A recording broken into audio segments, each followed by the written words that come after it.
Le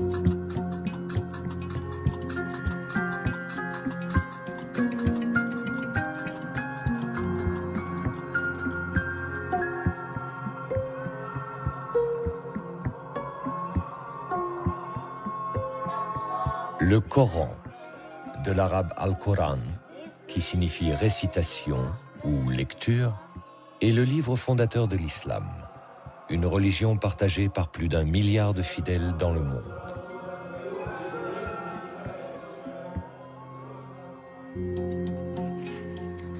Pour les musulmans, le Coran est le recueil de la parole de Dieu, qui fut révélé au prophète Mahomet entre l'an 610 et l'an 632 de l'ère chrétienne, à la Mecque et à Médine, en Arabie Saoudite. L'ensemble de la révélation se répartit en de multiples unités de texte très courtes, appelées versets, au nombre de 6000. Dans le Coran, ces 6000 versets sont regroupés en 114 chapitres, appelés sourates, identifiés par un titre de longueur variable et organisés selon un classement précis, des sourates les plus longues aux sourates les plus courtes.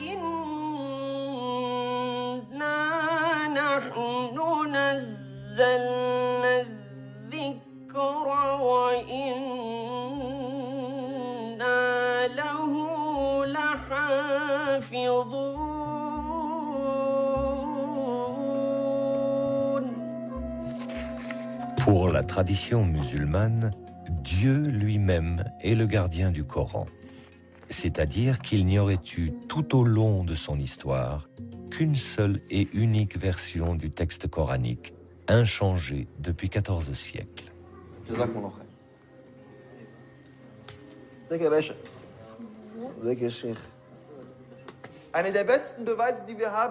L'une des meilleures preuves que nous ayons, c'est le fait que tous les Corans dans le monde entier soient concordants. Le Coran qu'on lit au Maroc est le même que celui qu'on lit en Chine, et celui qu'on lit en Arabie Saoudite, le même qu'on lit ici aujourd'hui en Europe ou en Afrique du Sud. Où que l'on aille, quelle que soit la direction vers laquelle on regarde, c'est toujours le même Coran.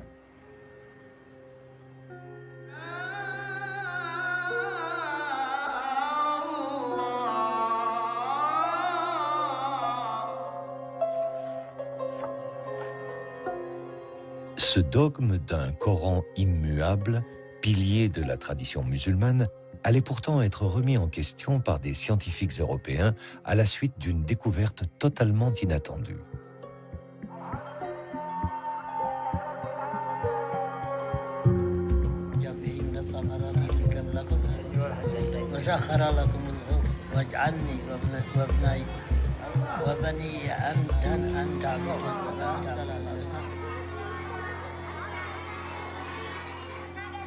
En 1972, le toit de la grande mosquée de Sanaa, la plus ancienne de la ville, s'effondre et laisse apparaître une sorte de cache où se trouvaient dissimulés depuis des siècles des milliers de parchemins. Paolo Costa, un archéologue italien présent lors de la découverte, alerte les autorités yéménites.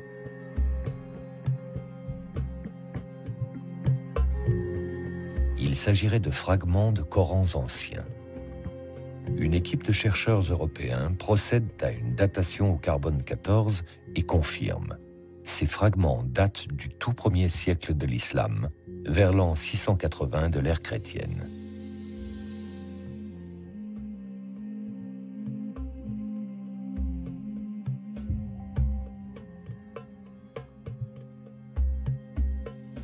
Ce sont les plus anciens manuscrits coraniques connus au monde, avec une écriture très rudimentaire, composée d'un simple squelette de consonnes. Un fonds inestimable aux yeux des scientifiques européens pour la connaissance de l'histoire du livre saint de l'islam.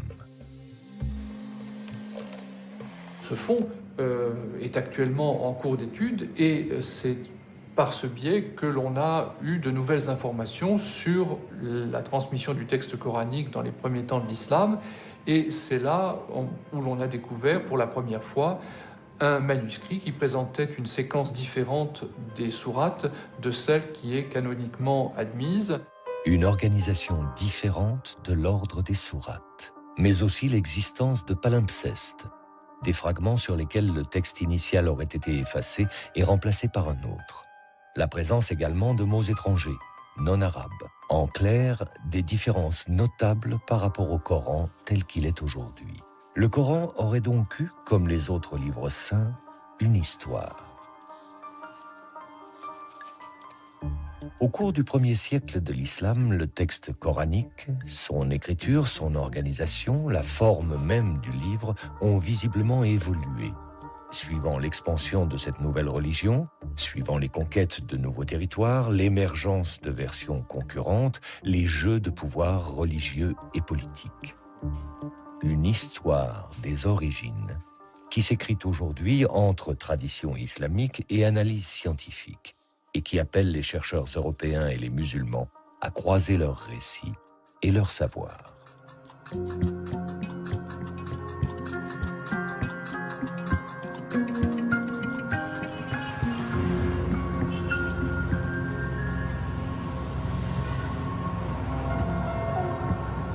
Ferid Haider est étudiant à l'Université libre de Berlin, au département des langues sémitiques et arabes. Mais en tant qu'imam, il est à ce titre porteur de la tradition musulmane. Un enseignement qu'il a reçu à l'Université Al-Azhar du Caire, haut lieu du savoir islamique.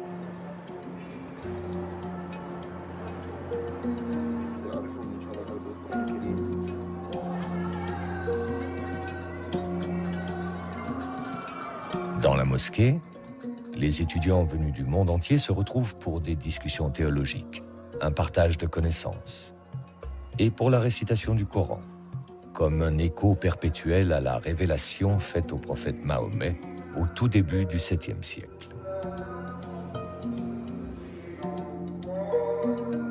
À cette époque, l'Arabie n'était qu'un vaste désert que parcouraient les nomades et leurs caravanes. L'oasis de la Mecque abritait la Kaaba, un sanctuaire où l'on vénérait encore de multiples dieux, des idoles de pierre. Pourtant, les tribus juives et les chrétiens présents en Arabie diffusaient depuis longtemps déjà l'idée de la foi en un Dieu unique. Parmi les habitants de la Mecque, un homme faisait exception. Il s'appelait Mohammed, Mahomet. Marchand caravanier, âgé d'à peine 40 ans, il avait pour habitude de partir méditer seul dans une grotte. C'est là qu'il a reçu, en l'an 610, sa première révélation. Un homme lui apparut. L'homme marcha vers lui et lui dit « Ikra, lis, au nom de ton Seigneur qui a créé. »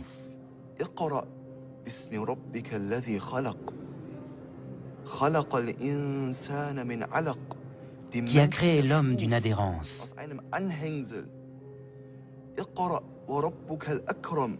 Lis. Ton Seigneur est le très noble.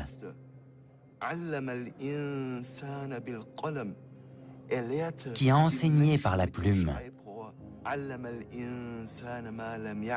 A enseigné à l'homme ce que l'homme ne savait pas. Et cet homme que le prophète Mahomet a vu, c'était Jibraïl, l'archange Gabriel. Cet archange en qui les chrétiens et les juifs croient aussi.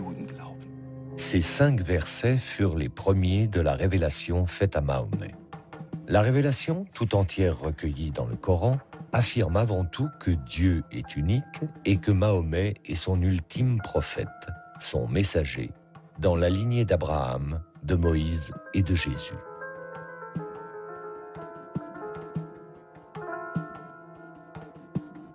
Elle aborde aussi les grands thèmes de la soumission à Dieu, de la récompense des fidèles ou du jugement dernier. Elle annonce enfin la venue d'une communauté nouvelle, celle des musulmans, et édicte les lois qui vont la régir sur le plan des rituels religieux, de l'organisation sociale, de la politique. Au fur et à mesure qu'il les recevait, Mahomet partageait ses révélations avec Khadija, sa femme, puis avec son cousin Ali et ses amis proches, qui allaient former son premier cercle de fidèles, les compagnons. Ensemble, ils apprenaient par cœur chacune des révélations que le prophète continuait de recevoir. Ils les récitaient inlassablement pour ne rien en oublier.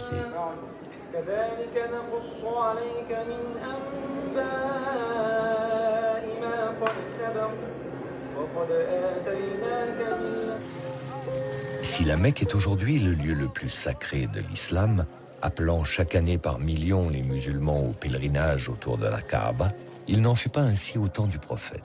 Les Mécois se montrèrent tout d'abord indifférents aux prédications de Mahomet. Mais quand le prophète les exhorta à renoncer au culte païen des idoles, ils se mirent à le persécuter.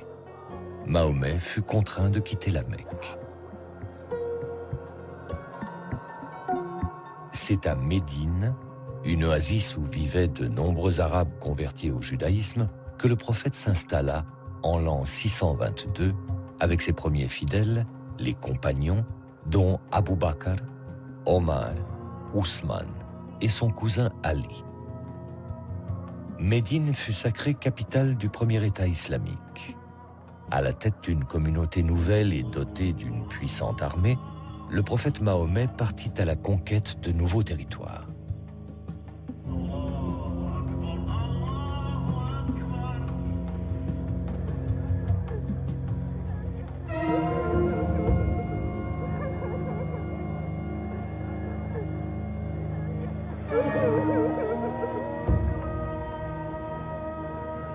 Le prophète meurt en l'an 632.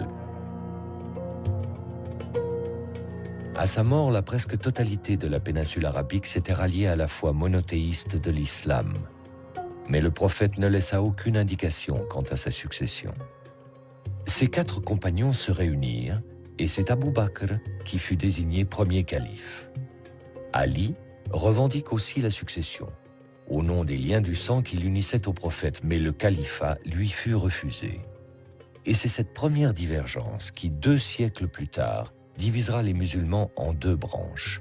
Les sunnites, aujourd'hui majoritaires dans le monde, qui s'attachent à la lignée des califes Abu Bakr, Omar et Ousmane, et les chiites, qui se rattachent à Ali. Alors qui, une fois le prophète disparu, allait prendre l'initiative de la mise par écrit du Coran? Qui allait faire des révélations un véritable livre? Avec quelle volonté? Strictement religieuse ou déjà politique? Et dans cette transcription de la parole de Dieu, quelle sera la part de l'intervention humaine?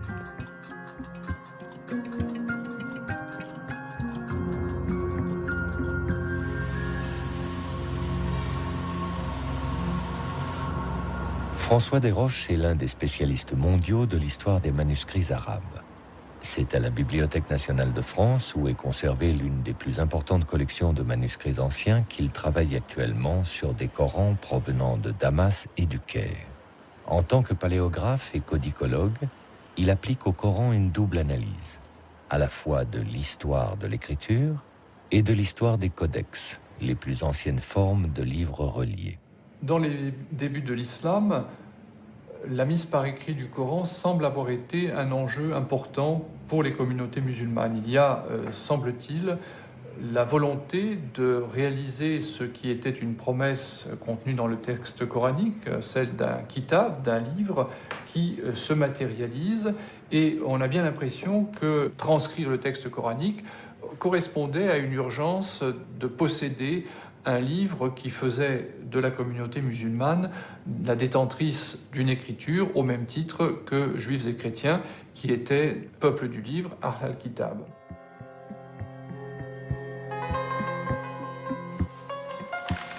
Le manuscrit arabe 328 est l'un des plus anciens exemplaires du Coran aujourd'hui connu.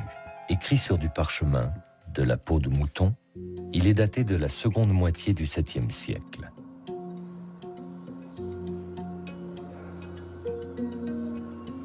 Ce manuscrit fut découvert dans une cache de la mosquée Amr, à Foustat, l'actuelle banlieue du Caire, lors de la campagne d'Égypte menée par Bonaparte à la fin du XVIIIe siècle. Les fragments de parchemin qu'il contient, écrits par plusieurs copistes, représentent environ la moitié du texte coranique.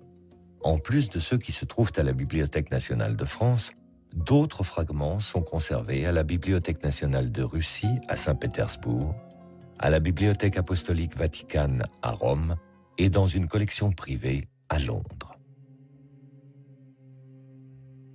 Le manuscrit est particulièrement intéressant parce qu'il nous montre un certain nombre de caractéristiques de la transmission du texte coranique à l'époque ancienne, et notamment le fait qu'il était assez commun à ce moment-là de se mettre à plusieurs pour copier le texte sacré. Nous savons que le texte a été copié par plusieurs intervenants parce que les mains sont très caractéristiques. À côté de celle-ci, qui est sans doute la plus importante au sein du manuscrit, nous avons également un autre copiste et qui lui écrit dans un style beaucoup plus élaboré. L'écriture est de type Hejazi, du nom du Hejaz, la région d'Arabie où se trouvent la Mecque et Médine. C'est l'une des notations les plus anciennes de la langue arabe, constituée uniquement d'un squelette de consonnes et donc d'une lecture très difficile. Il n'existait pas ou peu de signes qui permettent de distinguer des lettres identiques. Les voyelles brèves non plus ne sont pas notées. Quant aux sourates, elles n'étaient pas identifiées par un titre, mais juste par un espace vide qui les séparait. À l'évidence, par rapport au Coran actuel où la ponctuation, l'organisation du texte ne laisse place à aucune imprécision, les premiers manuscrits coraniques, avec leur écriture rudimentaire, pouvaient être source d'erreurs de lecture, voire d'interprétations différentes du texte sacré.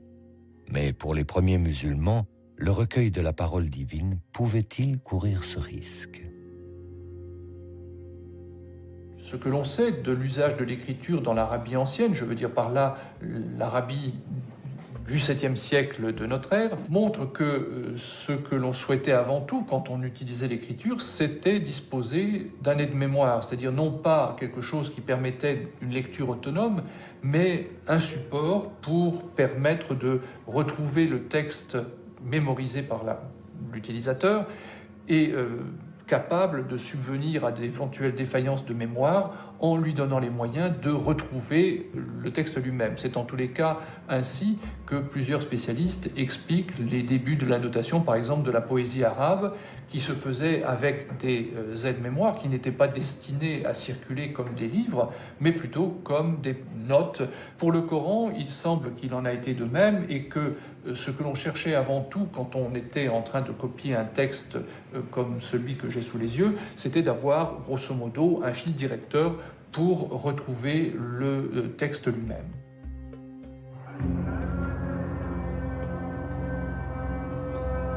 Même utilisée comme aide-mémoire, et malgré ses insuffisances orthographiques, la mise par écrit de la révélation coranique montre la grande confiance que témoignaient les premiers musulmans dans la capacité d'un livre à assurer la sauvegarde de la révélation coranique. Restait à donner à ce livre, fût-il encore dans sa forme primaire, un statut central, unique. En un mot, un statut de texte canonique. C'est à cette tâche que s'est consacré le calife Ousmane, troisième successeur du prophète Mahomet, et dont le récit de la tradition musulmane a établi précisément les conditions et les enjeux. À l'époque du calife Ousmane, l'empire islamique s'est considérablement étendu. Au nord, vers les provinces de Cham, l'actuelle Syrie, mais aussi à l'est, vers les provinces de Perse, et à l'ouest, vers l'Égypte. Ces conquêtes ont incorporé à l'empire des populations converties à l'islam, mais ne maîtrisant pas la langue arabe. Et voilà pourquoi il y eut parmi les musulmans des désaccords concernant la récitation du Coran, notamment dans des endroits très éloignés de la Mecque et de Médine, ces berceaux de l'islam. Et les musulmans commencèrent à se disputer, en particulier lors de 2 batailles contre les Arméniens et les Azéris. Et l'un des plus proches compagnons du prophète Mahomet, qui portait le nom de Hudayfa, était présent lors de ces batailles. Et quand il s'en revint après avoir vu ces conflits entre les musulmans, il alla sur le champ retrouver Ousmane ibn Affan, qui était le calife de l'époque. Et il dit à Ousmane ibn Affan: « Oh Ousmane, sauve cette Oumma, sauve cette communauté avant qu'elle ne se divise et avant qu'elle ne se dispute au sujet de son livre, comme l'ont déjà fait les Juifs et les chrétiens avant eux.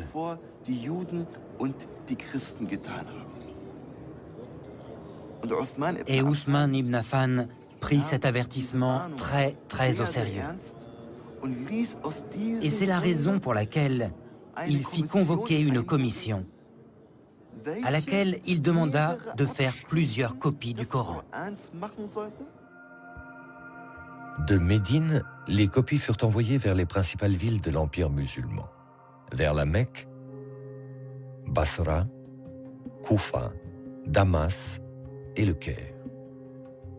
Le calife Ousmane imposait ainsi sa version officielle que la tradition musulmane retiendra comme la Vulgate d'Ousmane, la forme canonique du texte coranique qui, encore aujourd'hui, est la version de référence. Mais l'imposition de cette Vulgate se fit au prix de décisions despotiques. D'autres versions du texte coranique existaient dans l'Empire, concurrentes, avec un nombre de versets ou une organisation différente des sourates.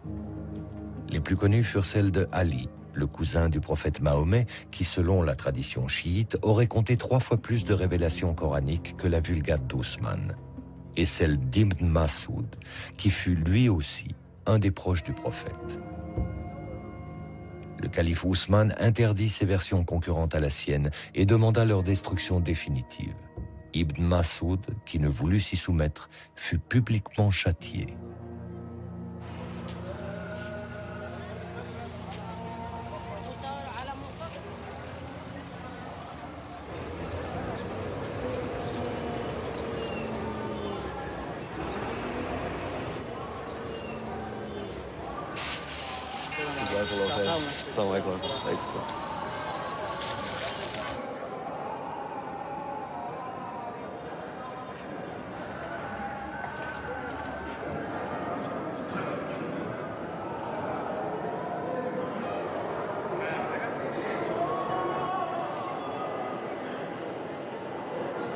La Vulgate ousmanienne, objet de foi autant que de pouvoir, fut portée au rang d'objet de dévotion par la tradition musulmane.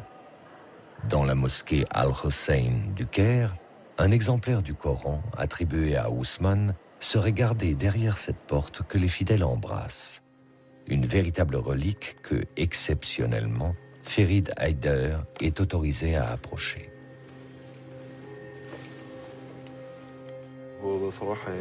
À vrai dire, c'est un très grand moment pour moi. Ceci est bien l'un des exemplaires du Coran qui a été écrit à l'époque d'Ousmane. Que Dieu soit satisfait de lui. Tout simplement, on s'accorde pour dire que ce Coran est l'une des 6 copies que le calife Ousmane avait ordonné d'écrire. On peut voir les pages et prendre connaissance de cette écriture. Il est grand au nom d'Allah. Il n'y a ni ponctuation ni voyelle. Bismillah.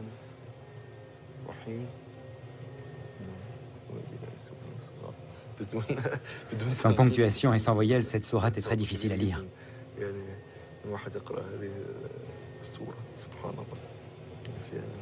Je peux voir la dernière page?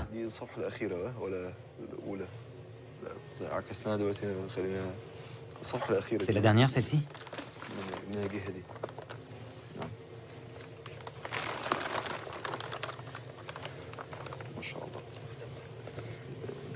C'est la dernière. C'est la sourate An-Nas. Les hommes, n'est-ce pas? Oui, gloire à Dieu. C'est grandiose. C'est incroyable quand on y pense. Que ce Coran ait été écrit de la main de l'un des vénérés compagnons. Que Dieu soit satisfait d'eux. Il y a d'autres informations que l'on doit connaître au sujet de ce Saint Coran? Ce Coran pèse 80 kg. 80 kg, c'est très lourd. Oui, c'est très lourd. Et il fait combien de pages? 1087 feuillets. Combien? 1087 feuillets. Ah.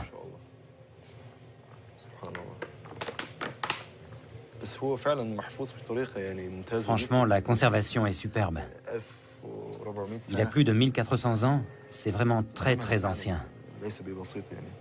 Si vieux et malgré cela, gloire à Dieu, on dirait qu'il a été écrit il y a à peine 100 ans. Dieu est grand, c'est merveilleux. On dit qu'il y a des taches de sang dans ce Coran. Je ne sais pas à quelle page elles se trouvent. Pourtant, elles existent bel et bien, mais j'ignore où.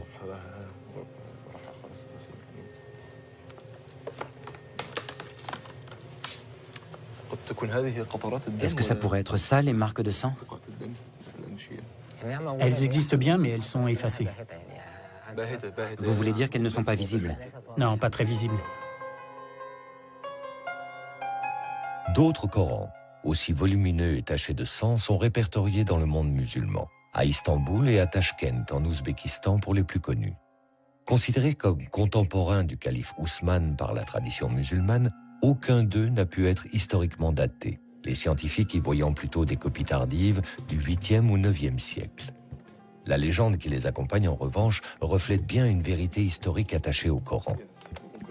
Le règne d'Ousmane fut une longue crise. Après 10 années d'un pouvoir despotique, en l'an 656, il fut assassiné dans son palais de Médine, entouré de Corans, précise la tradition, expliquant ainsi les taches de sang califales sur les pages du texte sacré. Les révoltés auraient accusé Ousmane d'avoir imposé par la force sa seule version officielle du Coran. Le Coran, c'était plusieurs livres et toi, tu les as réduits à un seul. Allusion directe aux versions concurrentes d'Ali et de Ibn Masoud, détruites sur ordre d'Ousmane. Ali, qui avait revendiqué la succession par ses liens de sang avec le prophète Mahomet, fut porté au pouvoir. Mais son règne tourna court. Ali fut destitué par un jeune gouverneur de Syrie, du nom de Muawiyah, un proche du calife Ousmane. Ali est assassiné à son tour. Muawiyah s'empara alors du pouvoir et fonda en l'an 661 la puissante dynastie des Omeyyades. Une dynastie sunnite qui allait régner sur l'empire musulman à partir de sa nouvelle capitale, Damas.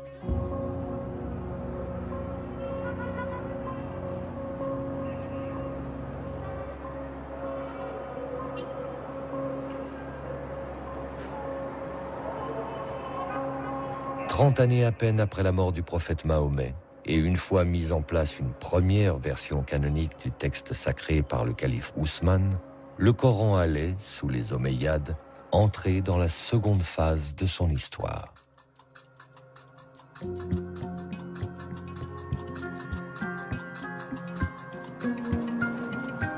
En déplaçant sa capitale de Médine à Damas, l'Empire musulman situait désormais le siège de son pouvoir religieux et politique dans un environnement plus complexe, voire plus hostile que ne l'était l'Arabie. Il fallut d'abord faire face à la révolte des chiites, menée par le fils d'Ali, Hussein, qui sera massacré à Karbala, en Irak, décapité par les armées omeyyades lors d'une bataille.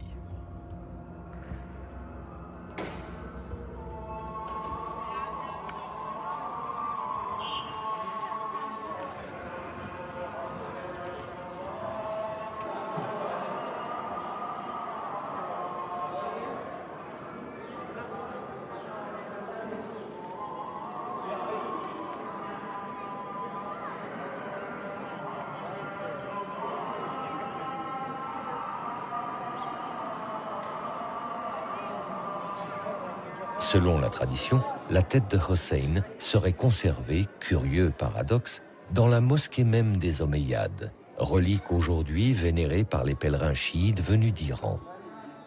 Avec le massacre de Hussein, les Omeyyades ne mettaient pas fin à la lignée chiite, mais ils amorçaient une victoire future, symbolique. Les chiites allaient reconnaître la Vulgate d'Ousmane comme texte coranique officiel et unique pour l'ensemble de la communauté musulmane. L'autre défi, d'importance, se trouvait du côté de Byzance et de son puissant empire chrétien gréco-oriental, lui-même héritier de l'Empire romain. Les conquérants arabes musulmans lui avaient déjà ravi les provinces de Syrie et d'Égypte, mais pour le calife Muawiyah, l'influence de Byzance sur la Méditerranée restait un obstacle pour lui qui voulait porter l'islam vers l'Ifriqiya, la porte de l'Afrique du Nord.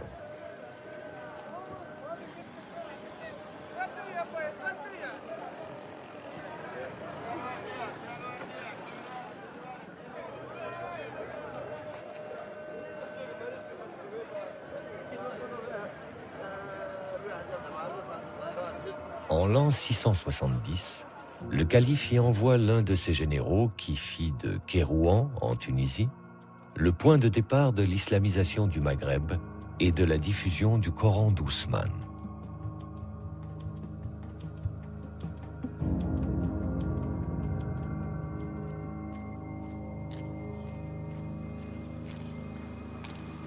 Le général y édifia une grande mosquée et les fidèles musulmans nouvellement convertis y furent regroupés autour du seul et unique Coran d'Ousmane.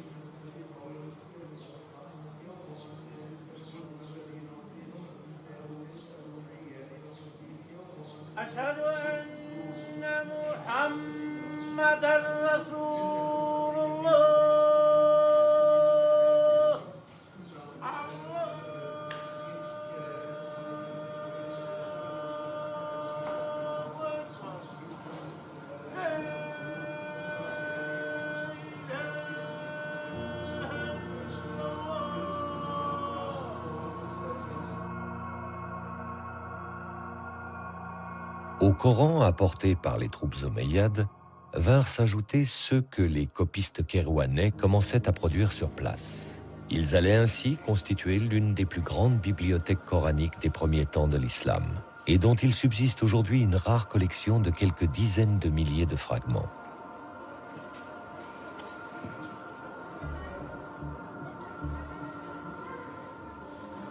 Parmi eux, 2 exemplaires historiques de Coran de l'époque omeyyade.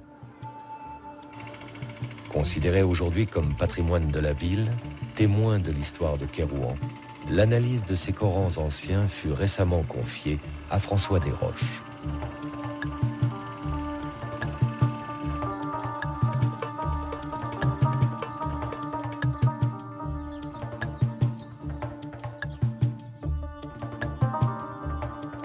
Sous la direction de Mourad Rammah, docteur en archéologie islamique, les précieux fragments de parchemins coraniques sont minutieusement restaurés.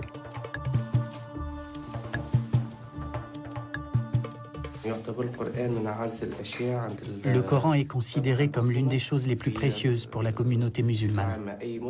Le Coran occupe une place très particulière dans le cœur de chaque musulman.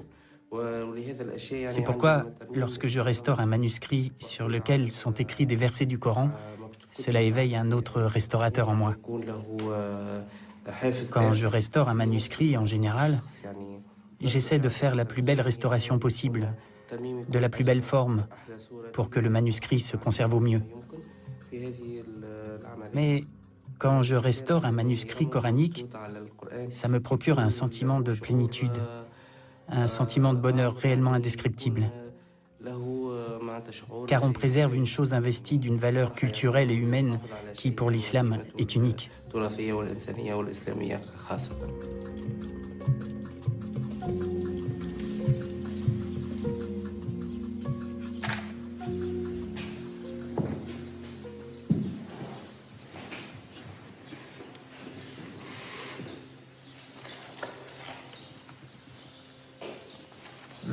Le style d'écriture s'apparente assez bien à ce qu'on connaît sous le nom d'écriture du Hejaz, le nom de la région où se trouvent les 2 villes saintes de la Mecque et de Médine. De quelle époque vous daterez le cas échéant? C'est le début du 8e siècle et j'imagine que ça pourrait coïncider avec la deuxième phase, disons, de l'installation musulmane à Kérouan. Absolument. Ça aurait pu effectivement être un des moyens d'islamisation du pays avec cette présence d'une collection de Coran à la grande mosquée de Kérouan. Il y a sans doute eu une volonté de faire durer ce manuscrit. On le voit dans ces pages qui ont été repassées pour les rendre plus lisibles. Absolument. Je ne pense pas qu'à Kérouan, dans les manuscrits de la collection, on observe de divergence par rapport à ce qui est la Vulgate osmanienne, c'est-à-dire que les sourates sont dans l'ordre où on les connaît actuellement. On a l'impression effectivement que dans l'histoire, il y a eu une volonté de diffusion de copies de référence qui a été très forte. Là, c'est vraiment tout à fait autre chose. C'est sublime et c'est vraiment grandiose. Si on ouvre une page, on a vraiment la vision de la taille de ce manuscrit qui était impressionnant. Impressionnant, effectivement. Nous disposons de plus de 250 feuillets, alors qu'effectivement, on considère que ce manuscrit, il était constitué de 500 feuillets. Il faut penser 500 pour... Oui, ça représentait un volume énorme. Donc là, même si ça n'est pas forcément exactement le tout début du 8e siècle, c'est vraiment la première moitié. Et c'est un témoignage tout à fait exceptionnel sur la diffusion du texte coranique à cette époque et l'art du livre aussi, parce qu'il faut quand même remarquer cette espèce de saut qualitatif tout à fait impressionnant entre les deux manuscrits. La finesse du trait, on a affaire à des professionnels du dessin, des gens qui sont déjà des enlumineurs qualifiés. Et donc il y a une grande variété de couleurs et de motifs aussi. Oui, ce motif de flèche est assez exceptionnel. La qualité du décor et surtout sa variété, on a l'impression qu'il n'y a pas deux sourates précédées d'un bandeau identique, que ce soit du décor végétal ou du décor davantage géométrique. Oui. Encore aujourd'hui, ça reste un manuscrit impressionnant par sa dimension. On a vu tout à l'heure un autre manuscrit qui était quand même beaucoup plus petit, peut-être qu'une page. On voit bien la différence de valeur et la différence des moyens mis en œuvre. Oui, ça, je crois que c'est un des joyaux de la collection. Absolument.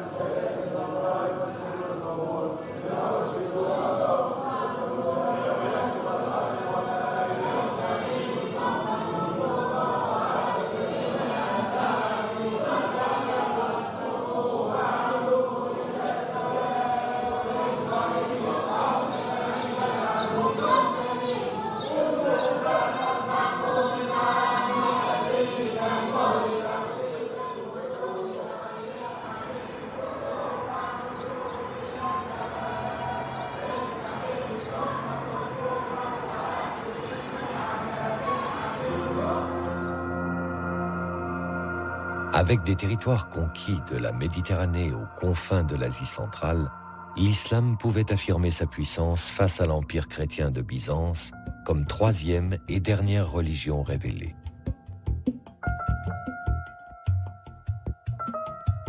Il lui restait cependant à donner une véritable expression à cette puissance, mais dans une grandeur de l'islam liée à l'histoire du christianisme.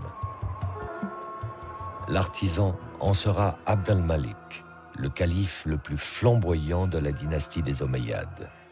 Il fit de l'édification des premiers monuments de l'islam et de la réforme du Coran les deux piliers de son règne qui débuta en l'an 685.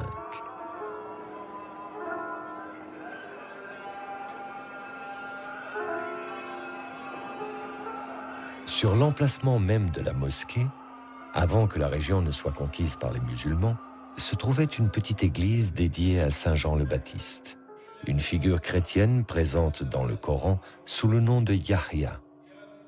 Son tombeau fut gardé au centre de la salle de prière et il est toujours, aujourd'hui, vénéré par les musulmans.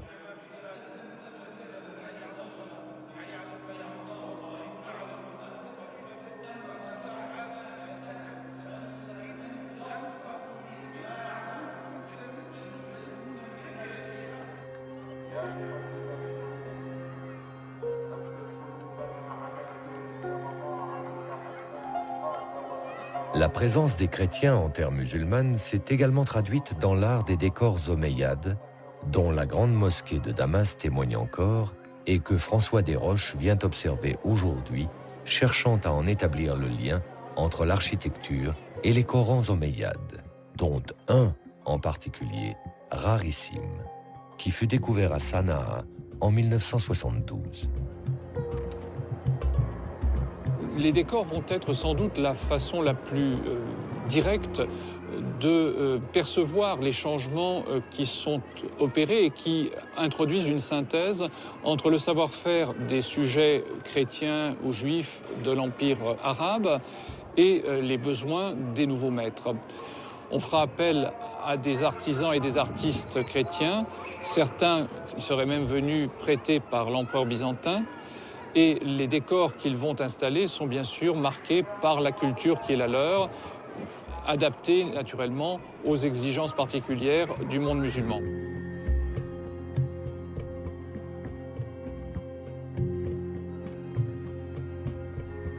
On peut faire des parallèles extrêmement précis entre ces mosaïques chrétiennes dont je parlais à l'instant et les décors des Corans.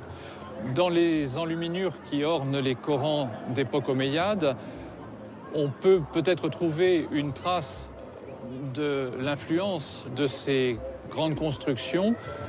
On peut naturellement rapprocher la structure de la grande mosquée de Damas avec cette enluminure qui figure sur la page de droite de ce célèbre fragment trouvé à Sanaa il y a de cela quelques années.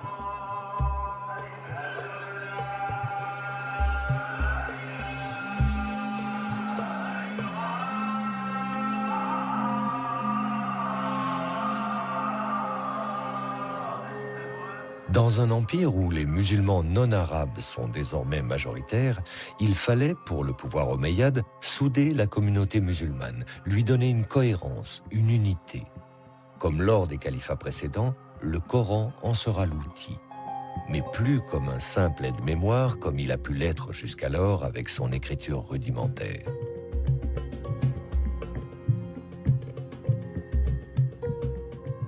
Pour le calife omeyyade Abd al-Malik, l'amélioration de la Vulgate d'Ousmane s'imposait. Au défectueux squelette de consonnes, il fit ajouter des ponctuations très précises. Distinction des lettres similaires, notation des voyelles, indication de prononciation. Ainsi complété, le texte coranique ne pouvait plus prêter à des erreurs de lecture ou à des interprétations contradictoires ou dissidentes. Le calife Abd al-Malik appela les foules musulmanes à ne suivre que ce qu'il imposait comme l'unique version du Coran, celle d'Ousmane, mais au texte désormais définitivement fixé. Et comme le fit le calife Ousmane avant lui, Abd al-Malik fit envoyer des copies officielles dans les capitales de l'Empire.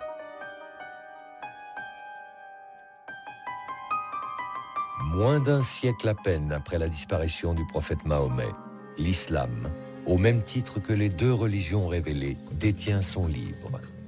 L'œuvre du calife Ousmane et sa volonté d'un Coran unique et unifié sont enfin accomplies.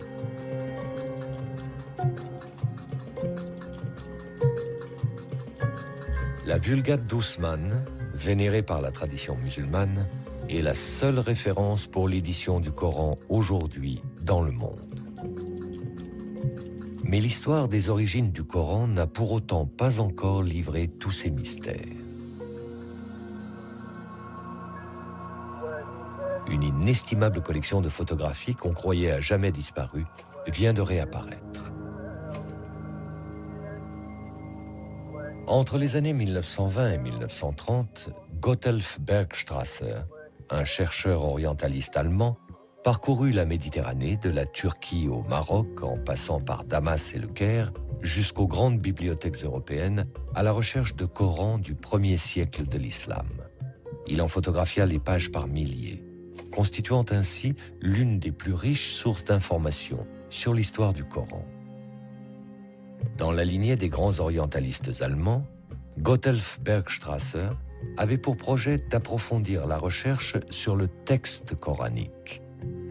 Mais son rêve s'est achevé, en pleine guerre, en 1944.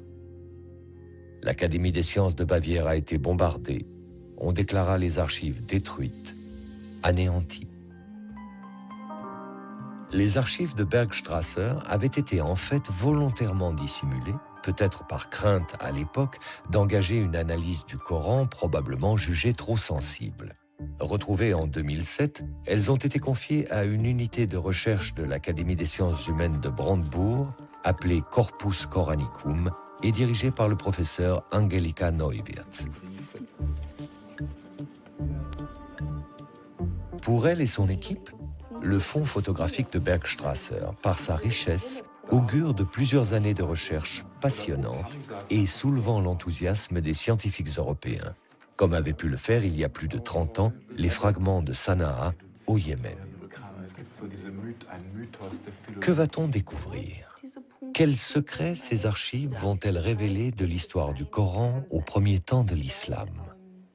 Il est encore trop tôt pour le dire, mais il est sûr que les archives de Bergstrasser offrent une opportunité nouvelle, exceptionnelle, d'élargir le champ d'analyse du Coran, mais avec une approche, aujourd'hui, partagée entre tradition scientifique et tradition musulmane.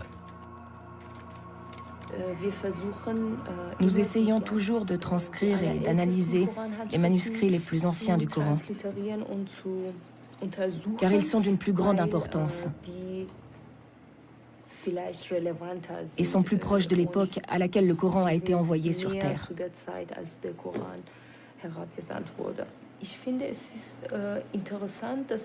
Il me semble intéressant que les musulmans s'impliquent eux aussi dans ces travaux.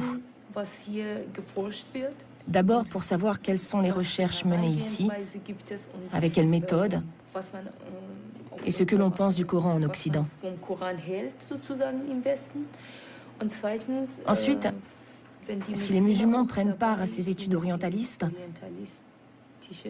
cela leur permettra peut-être de faire changer des opinions parfois défavorables à l'islam et au Coran, qui sous-entendent que tout cela est faux et falsifié.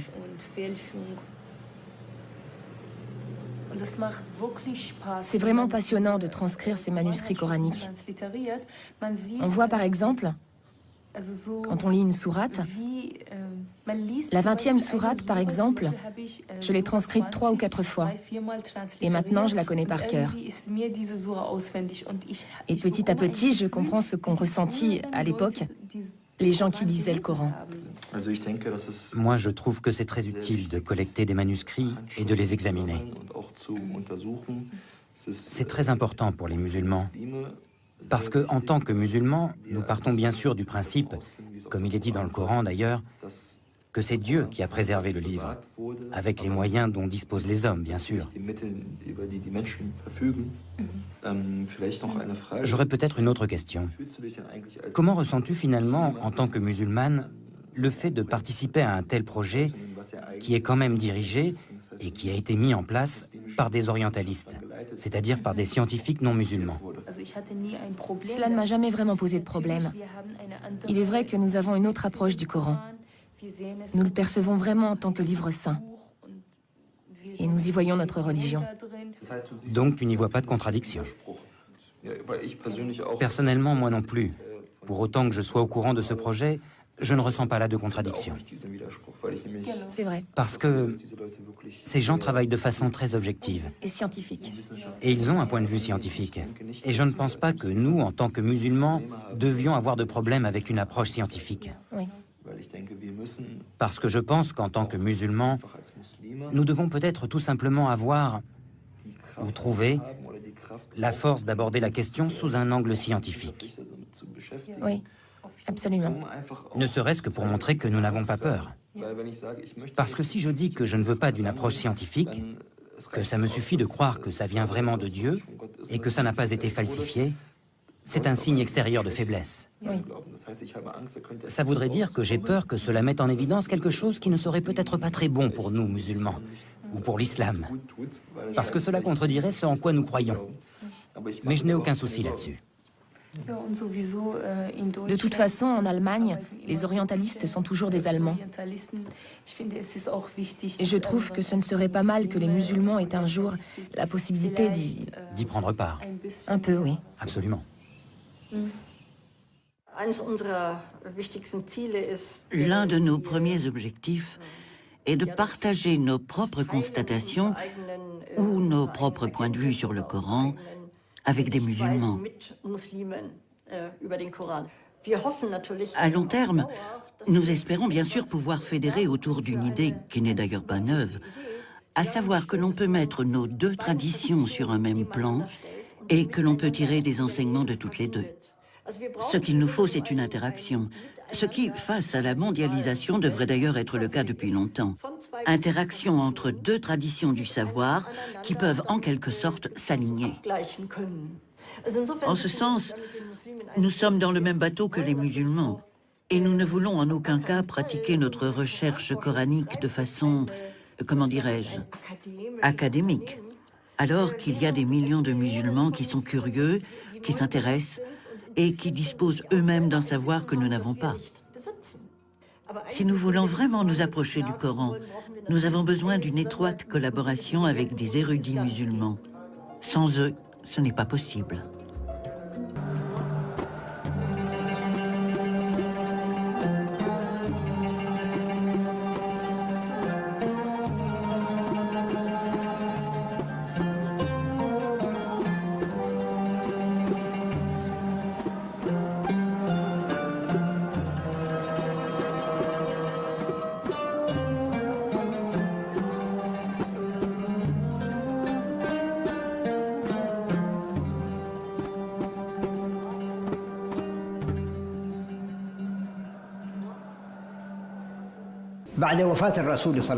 Après la mort du prophète, Dieu le bénisse et lui accorde le salut, quelle attitude allait-on adopter? Et y a-t-il une personne que le prophète ait désignée pour commander aux musulmans après lui? Au sens étroit du terme, il est clair qu'il n'y avait pas une personne en particulier qui aurait pu être véritablement le successeur du prophète.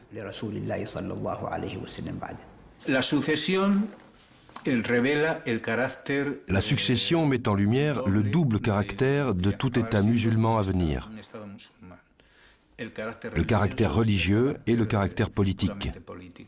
Du point de vue religieux, Mahomet ne pouvait avoir de succession, puisqu'il est le sceau de la prophétie. Après lui, il n'y a pas d'autre prophète. Là où il peut y avoir succession, c'est dans le domaine politique, succéder au guide, au leader de la communauté. Là, il y a eu un litige. Je ne dirais pas un conflit. Les partisans de Médine, bien sûr, ont dit « Ce pays est le nôtre et nous avons donné asile aux émigrés. Il serait donc normal que la succession nous revienne. » Un homme entra dans la mosquée et dit « Les Médinois se sont réunis dans le vestibule des Saada et ont fait allégeance à Saad, leur chef. » Abou Bakr se leva et sortit avec Omar, laissant Ali auprès du prophète. En entrant dans le fameux vestibule, ils y trouvèrent réunis tous les Médinois qui leur parlèrent ainsi. « Nous voulons nommer comme chef l'un des nôtres. Choisissez-en un parmi vous, un prince, et de cette manière tout le monde sera content. » Abou Bakr prit la parole. Et après avoir cité tous les versets du Coran faisant l'éloge des Médinois, il ajouta « Mais vous savez que le prophète a dit « La fonction de présider appartient aux Mécois Koraïchites. » Les partisans médinois s'écrièrent « S'il faut absolument un Koraïchite, nous désignerons Ali, le gendre du prophète. C'est le plus renommé d'entre les Koraïchites. » Mais Omar dit alors à Abou Bakr « Étends la main et reçois notre serment, car tu es un respectable Koraïchite et le plus digne. » Et Omar lui prêta serment. Alors les Médinois, honteux de leur résistance, se précipitèrent vers Abou Bakr et prêtèrent devant lui le serment d'allégeance. Mais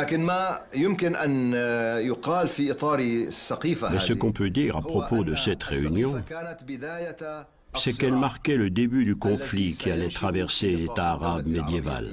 Un conflit politique et culturel. Ce conflit devrait nous permettre de découvrir les prémices des différents schismes religieux et intellectuels. Ces courants ne sont qu'une réaction à ce qui s'est passé pendant cette réunion du vestibule. Et nous allons constater que cet état de fait va se refléter dans la lecture du texte coranique même. Lorsque la nouvelle se répandit à Médine, Abou Soufian, l'ancien chef des Koraïchites païens, converti lors de la prise de la Mecque, dit à Ali « Pourquoi abandonnes-tu le pouvoir à Abou Bakr, qui est du clan le plus insignifiant d'entre les Koraïchites? Quant à moi, je n'y consens pas. » Ali répliqua « Il y a longtemps que tu es l'ennemi de l'islam. » Abou Bakr, informé du propos d'Abou Soufian, fit appeler le fils aîné de celui-ci et lui confia le gouvernement de la province de Syrie. Apprenant la promotion de son fils, Abou Soufian vint le soir même faire allégeance au premier calife.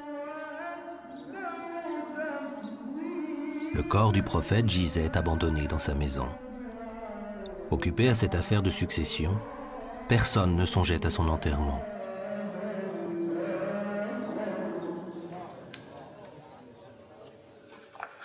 Quel héritage Mahomet a-t-il légué en tant que prophète? À sa disparition, il y a d'une part des fragments d'un Coran dispersés dans tant de mémoires de compagnons, et d'autre part le souvenir de ses gestes et paroles, les hadiths. Il faudra attendre longtemps, 2 siècles, pour que les souvenirs du personnage seulement humain de Mahomet soient élaborés en cette énorme institution hadith, ou tradition prophétique. Cette institution de hadith prendra une place telle qu'elle aura quasiment la même autorité que le texte révélé, le Coran. L'islam sera alors peut-être indûment ce jeu de miroir entre la parole de Dieu et ce qui la rend humainement audible, la parole du prophète sacralisée dans le hadith. Une des erreurs concernant le prophète qui a contribué à la pétrification de l'islam durant les siècles qui ont suivi, c'est la sacralisation des hadiths, c'est-à-dire de ses paroles et de ses faits et gestes. Les sunnites considèrent tous les compagnons comme des témoins infaillibles et presque comme des demi-dieux. C'est ce que je pense et j'espère ne pas me tromper, car ils les considèrent comme des guides qui ne se trompent jamais, et ceci n'est pas une vision objective. Il faut être réaliste. Même les compagnons du prophète étaient d'abord des politiques. Quand le prophète est mort, on s'est réunis chez les Saada. Et ceux qui étaient chez le prophète et qui ont entendu parler de cette réunion s'y sont précipités. On dit que le prophète n'a été enterré que 3 jours après sa mort. C'est historique. Donc la vision objective, c'est celle du Coran qui considère les compagnons comme des êtres humains qui peuvent commettre ou non des erreurs et que Dieu jugera. Donc les politiques se partageaient le pouvoir et luttaient pour l'avoir. C'est dans ce contexte que des hadiths ont été rajoutés, qui donnent un caractère surhumain à un simple individu qui disait « Je ne suis qu'un homme ». La tradition insiste sur le fait que Mahomet distinguait bien, quand il parlait, l'ordre du révélé et les paroles qui étaient les siennes en tant qu'homme. Il interdisait que celles-ci soient d'une manière ou d'une autre consignées. Pourtant, beaucoup plus tard, à la lumière de cette affaire de succession, un hadith va opérer comme un symbole et devenir une jurisprudence politique. بقولكم قصة صغيرة حدثت مع السيدة فاطمة بنت رسول الله عليه الصلاة والسلام مع سيدنا أبو بكر اللي هو الخليفة الأول من خلفاء الرسول عليه الصلاة والسلام. القصة إنه المسلمين كانت غنائمهم كبيرة كتير من خيبر، وكان الرسول عليه الصلاة والسلام له حصة من هي الغنائم اللي هي كانت أرض فدك، وأرض فدك معروف إنه هي أرض خصبة فيها أشجار مثمرة وما إلى ذلك. فبعد وفاة الرسول عليه الصلاة والسلام راحت السيدة فاطمة إلى أبو بكر الصديق باعتباره الخليفة الأول لرسول الله وبإيده أمر المسلمين كلهم. شو قالت له؟ طالبت بحصتها من ماذا؟ من أراضي خيبر أو من ميراث والدها. فذهبت إلى سيدنا أبو بكر وطالبت بذلك. لكن أبو بكر شو قال لها؟ قال لا والله إني لسمعت رسول الله عليه الصلاة والسلام يقول نحن معاشر الأنبياء لا نورث ما تركناه صدقة. Dès la mort de Mahomet, pratiquement toute l'Arabie va contester la religion qu'il a apportée. Mettant en cause le pilier de l'aumône obligatoire, la zakat, les provinces d'Arabie vont diriger les armes contre un pouvoir central à peine né. Ce violent reniement, dont l'un était dirigé par une femme prophétesse, Soujah, va être vigoureusement réprimé par le premier calife Abou Bakr. Telle sera la seule réalisation de son court mandat, qui aura duré 20 mois. Les Koraïchites ont été à l'avant-garde pour réprimer la rébellion qui a éclaté à la mort du prophète. Après le retour des rebelles à l'islam, on a décidé qu'il serait mieux d'orienter le potentiel guerrier de ces gens vers l'extérieur des frontières. Autrement, ils ne tarderaient pas à reprendre les armes à l'intérieur. De là est venue l'idée des conquêtes. Les commandants de ces armées étaient de la tribu des Koraïchites, les nouveaux convertis. Et la plupart des soldats étaient ces nomades qui avaient participé à cette rébellion. Il va de soi que lorsqu'une nation est occupée à faire des conquêtes, elle en vient à oublier ses querelles internes. En politique, c'est connu. Lorsqu'un État ou une organisation, quel qu'il soit, doivent affronter un péril extérieur, l'union se fait à l'intérieur.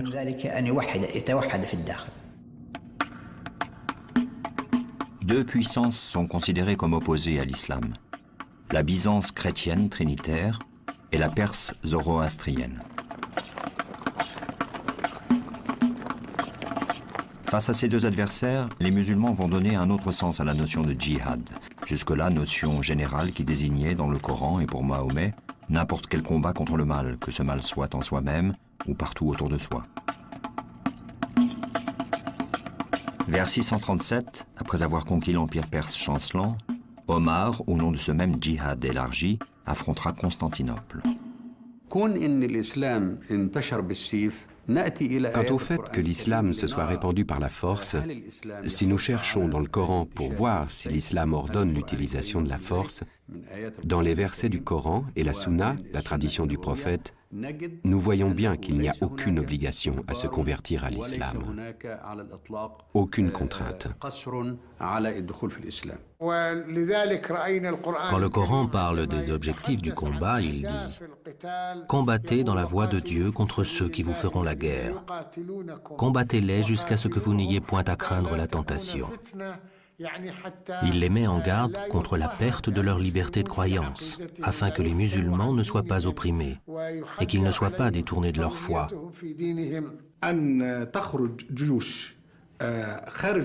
Mais lorsque les musulmans sortent de leurs frontières et donnent à choisir entre la conversion,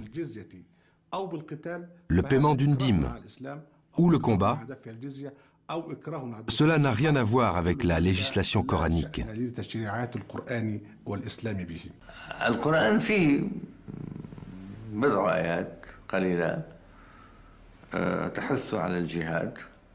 Dans le Coran, il y a quelques versets qui incitent au djihad. Les croyants se battent sur la voie de Dieu. Cela veut dire que lorsqu'ils conquièrent des pays, ils commencent par proposer l'islam. S'il est accepté, ils y entrent pacifiquement. Sinon, ils entrent par la force.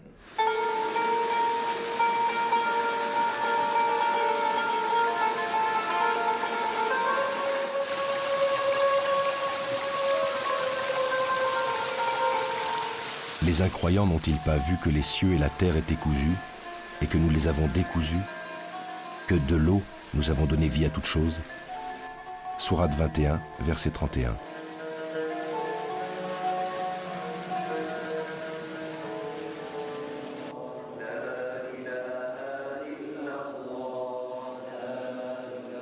Omar fonde l'administration à l'image d'un véritable État.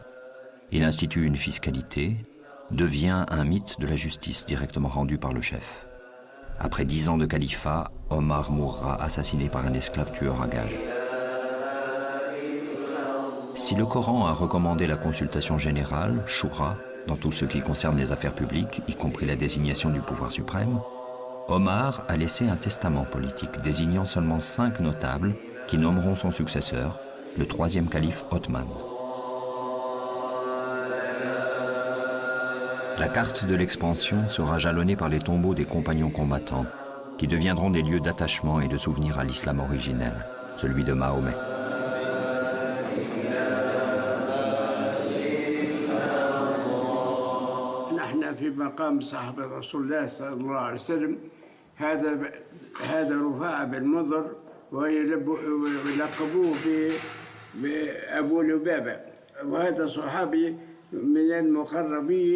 مع سيدنا محمد نبينا ما خرج مع النبي للجهاد في غزوة بدر ثم رد من ثنية قال يا أبا لبابة أرجع للمدينة أهنيني عليها خاف يرجع عليها عدو ولا حاجة من بعدي قال يا رسول الله ما تحرمنيش من أهل بدر قال فلك أجر أهل بدر ولك أجر الخلافة بعد هذا تحل الفتح تاع أفريقيا في أيام سيدنا عثمان هي أفريقيا مجاهد متطوع مع الأولاد أصغر منها مع الجيش ولا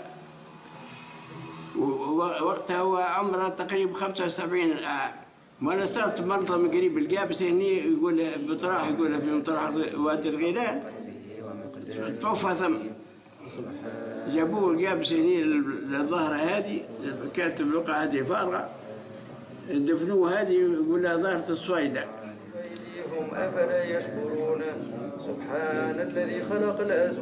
Au fur et à mesure que les conquêtes se poursuivaient, la mort sur les champs de bataille de nombreux compagnons, témoins des faits et gestes du prophète, rendait urgente une tâche délicate, la compilation du Coran.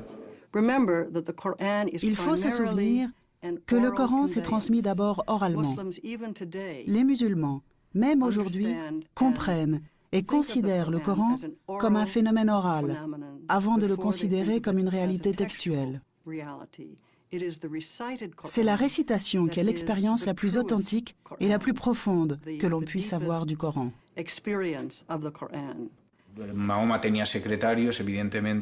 Mahomet avait des secrétaires, bien évidemment. Il leur répétait la révélation qui était alors transcrite sur les matériaux qu'il trouvait à portée de main. Mais il n'y avait pas de véritable ordonnancement. Il y avait des lectures, mais c'était surtout une tradition orale. Les fidèles de la première heure apprenaient et connaissaient par cœur le Coran. Le souci de rassembler ces fragments épars du Coran originel dicté par le prophète a sans doute été celui d'Abou Bakr, puis d'Omar. Ils ont certainement l'un et l'autre tenté d'en faire un recueil. Mais ni l'un ni l'autre n'ont eu l'intention de réaliser une structure organisée de sourates. En ce qui me concerne, je suis persuadé que le Coran était à cette époque-là dans l'ordre qu'on lui connaît actuellement pour ce qui est de l'enchaînement des versets dans chaque chapitre. Et je ne crois pas qu'il y ait certains versets qui ne figuraient pas encore dans certains chapitres. Je crois donc que le Coran était là en entier, sauf que les sourates étaient dispersées. Là une sourate, là 2 sourates, là 10. Le Coran a donc été rassemblé du vivant du prophète, mais il était encore sous forme de feuillets épars. La collecte du texte coranique a peut-être commencé pendant les dernières années de la vie de Mahomet, mais elle sera plus active et plus conséquente plus tard, sous le règne d'Omar, et plus particulièrement sous celui d'Othman.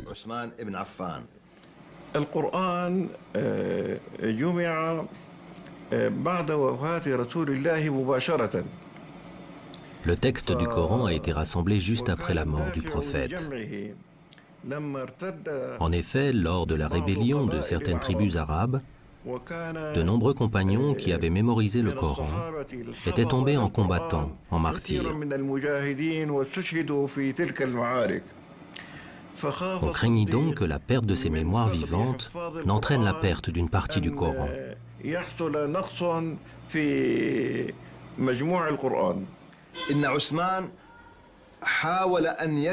Othman a essayé de collecter toutes les planches sur lesquelles étaient écrits les versets du Coran. On entend par planches les peaux d'animaux sur lesquelles on a écrit les versets.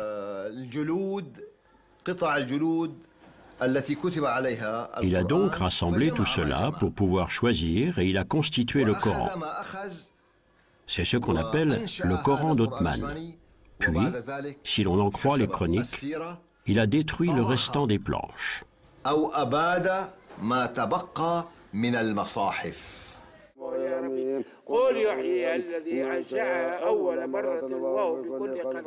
Le compagnon Hudayfa combattait aux confins de l'Arménie.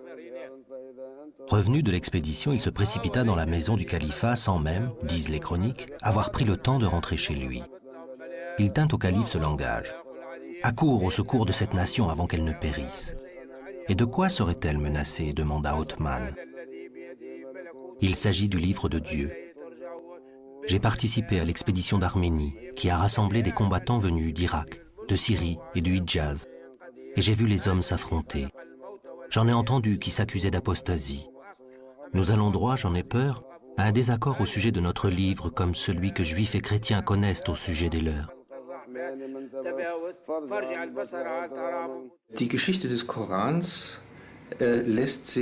Il est impossible, aujourd'hui encore, d'écrire clairement l'histoire du Coran. Nous avons des versions très détaillées qui nous viennent de la tradition islamique, mais il y a à l'intérieur du Coran des éléments qui indiquent qu'il n'a pas été écrit d'un seul jet.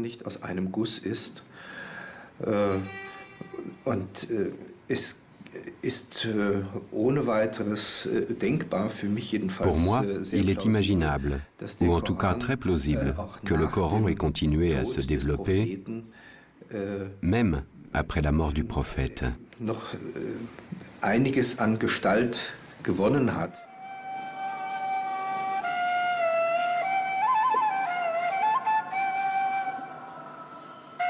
Louange à Dieu, souverain de l'univers, le clément, le miséricordieux, souverain au jour de la rétribution. C'est toi que nous adorons, c'est toi dont nous implorons le secours. Dirige-nous dans le sentier droit, dans le sentier de ceux que tu as comblés de tes bienfaits, de ceux qui n'ont point encouru ta colère et qui ne s'égarent point. Première sourate, la Fatiha.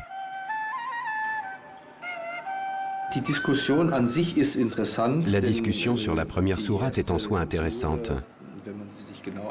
Lorsqu'on regarde plus précisément, on voit que c'est comme une prière.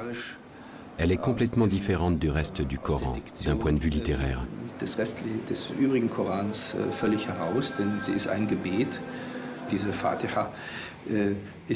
Cette Fatiha, cette ouverture, n'est sûrement pas apparue après Mahomet.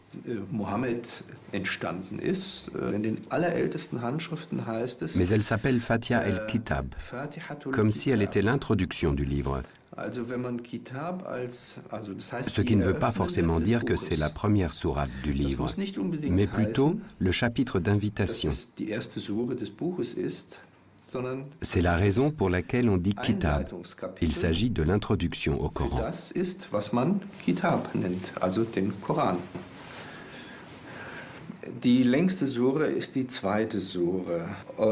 La plus longue des sourates est la seconde. Or, si on observe sans parti pris cette sourate, on s'aperçoit que c'est un assemblage de répétitions, un assemblage de sujets qui s'entrechoquent brutalement. On pourrait presque dire que cette sourate donne l'impression de réunir tous les versets laissés pour compte dans la rédaction du Coran.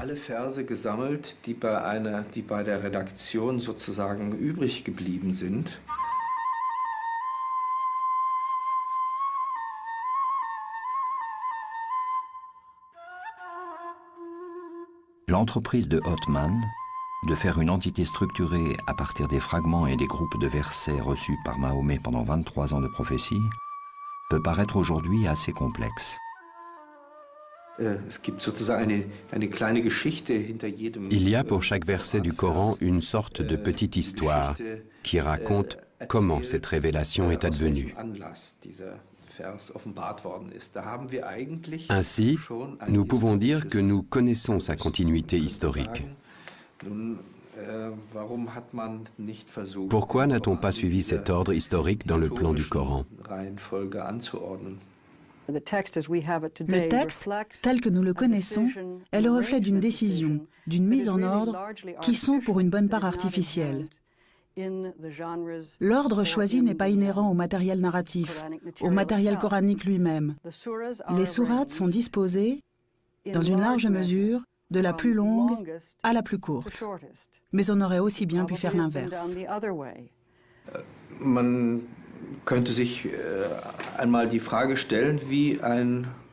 On peut se demander à quoi ressemblerait un livre contenant l'ensemble des révélations placées dans leur ordre d'apparition.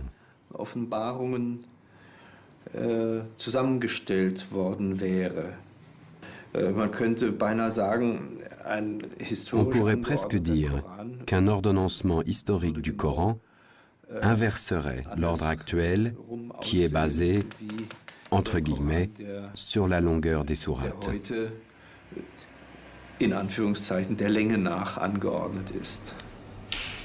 La tradition présente les choses d'une manière simplificatrice. Othman, initiateur de ce grand projet, en vertu de sa position de calife, désignera une commission de 5 anciens secrétaires du prophète. Il énonce la règle qu'une citation soit attestée par 2 compagnons irréprochables, comme étant un passage du Coran, et la voici consignée comme telle. Pourtant, déjà à l'époque, tout n'allait pas de soi. Ainsi, par exemple, à l'initiative de Othman, un passage du Coran jusqu'alors considéré comme une seule sourate sera scindé en deux. L'une des deux sourates portera le nom de sa tribu, Quraysh. C'est un exégète fort connu, Ibn Kathir, qui l'affirme ainsi, pour donner à sa tribu glorieuse le privilège d'une sourate portant son nom dans le Coran. La structure voulue par Othman a ceci d'étrange qu'en offrant une infinité d'entrées à ce livre, elle le rend sujet à toutes les interprétations possibles. D'aucuns disent qu'il y a là une raison majeure qui a conduit à l'assassinat de Othman.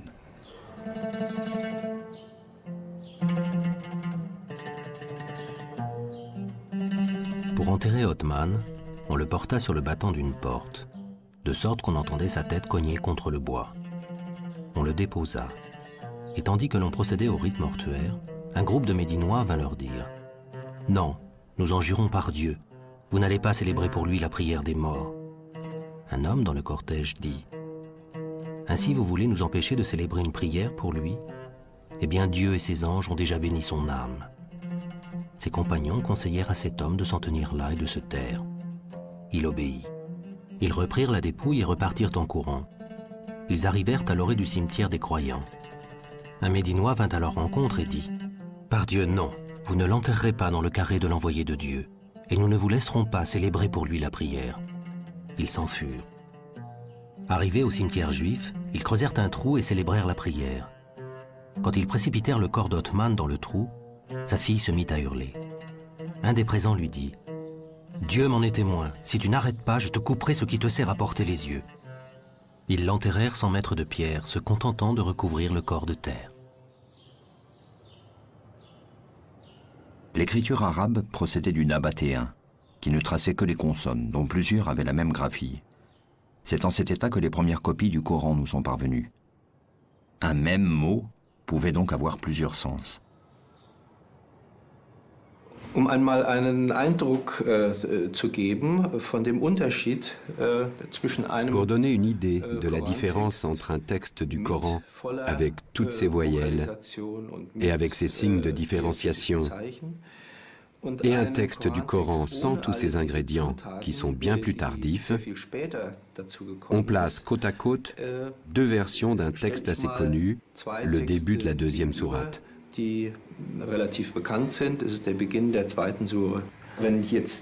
quelqu'un voulait se cantonner à l'étude de la tradition écrite, on pourrait lire ce texte arabe ainsi. Ce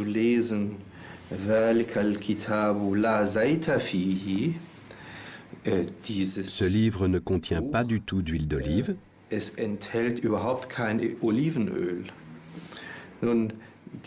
Ou encore, ce livre ne contient pas le moindre doute. Si on n'a qu'une connaissance théorique, on lira ce livre ne contient pas du tout d'huile d'olive. Il faut donc connaître la tradition orale pour pouvoir le lire avec certitude. Mais il y a aussi des cas où la tradition orale n'a visiblement pas suffi. Et on trouve, à certains endroits, des interprétations extrêmement différentes du texte fondateur de l'islam.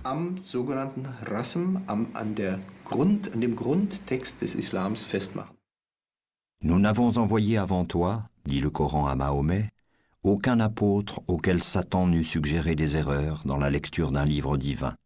Mais Dieu abroge ce que Satan suggère et affermit le sens de ses signes. Sourate 22, verset 51. En plus des difficultés de déchiffrement, voici qu'apparaît dans le Coran la notion de l'abrogation. Ainsi les fameux versets sataniques, qui ont bien été transmis, même dans leur version intégrale, et qui ont été tout de suite après retirés du Coran.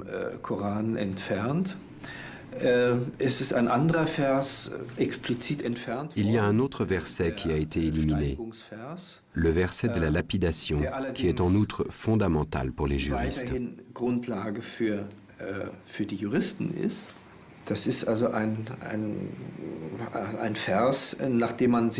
C'est un verset sur lequel on a fondé une pratique juridique. Mais on sait que le prophète l'a fait ôter du Coran. Le vieux et la vieille adultère, lapidez-les jusqu'à ce que mort s'en suive. Tel est le châtiment que Dieu leur réserve.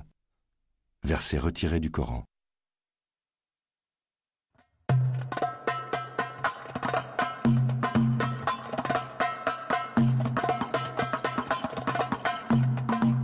Une fois le texte stabilisé, les sciences coraniques procéderont par de nombreux mécanismes à une stricte codification pour l'exégèse. Le mécanisme le plus complexe est celui de l'abrogation.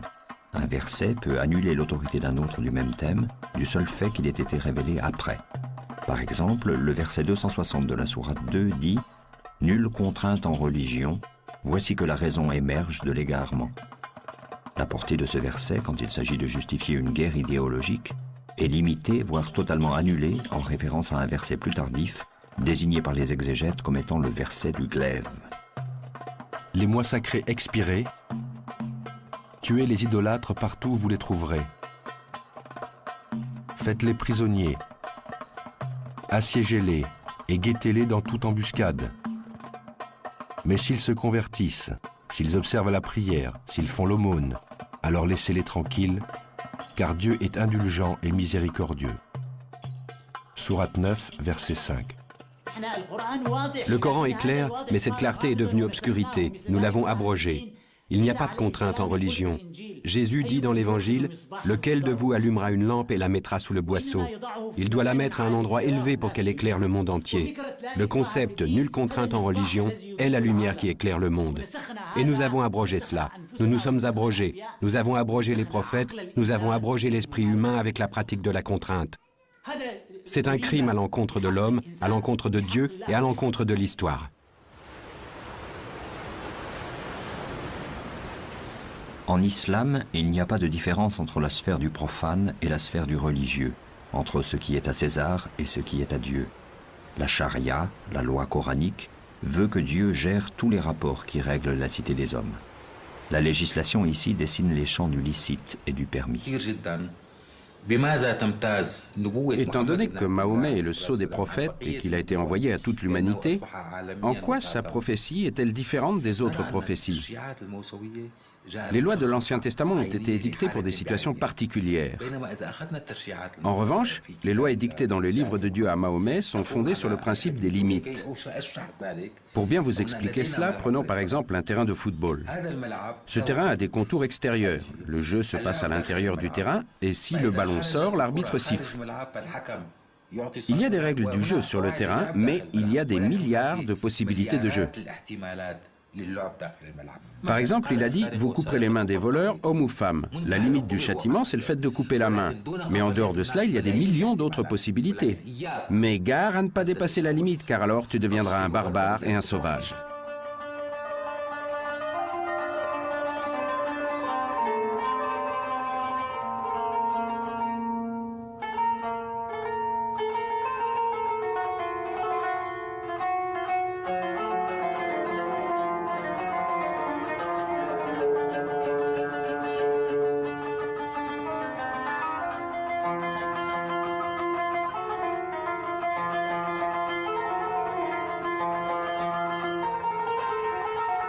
Nulle bestiole et nul volatile qui ne forme comme vous des nations. Nous n'avons rien omis dans le livre. Sourate 6, verset 38.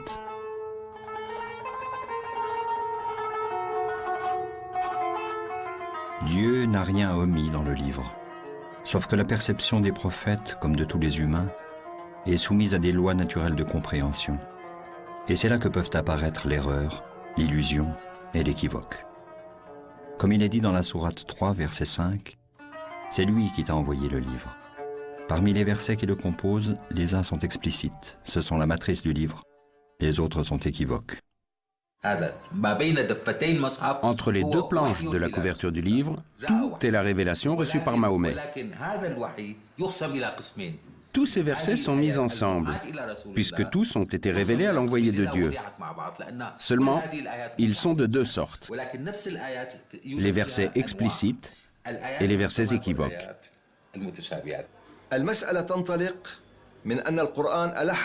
Coran, dans un verset, insiste sur le fait qu'il y a des versets équivoques, c'est-à-dire ambigus, et des versets dont l'énoncé est clair et le sens absolu. Ce verset est l'un des plus importants dans le Coran. Et il a ouvert une porte que plus personne ne peut fermer à une lecture ouverte du texte coranique.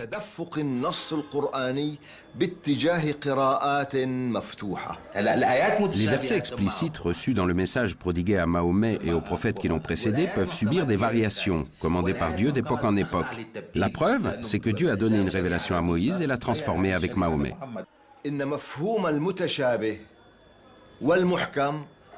Le Coran ne désigne pas explicitement quels versets sont équivoques et quels versets sont explicites. Le Coran ne les définit pas de façon absolue. Leur signification reste ouverte. En conséquence, ce verset, dont le but était de différencier entre équivoque et explicite, est lui-même équivoque, c'est-à-dire ambigu, ce qui élargit l'horizon du texte coranique.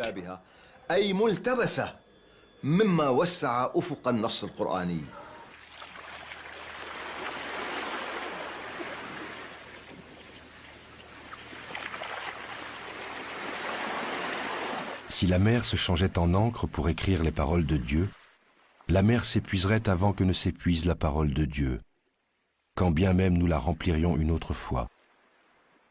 Sourate 18, verset 109.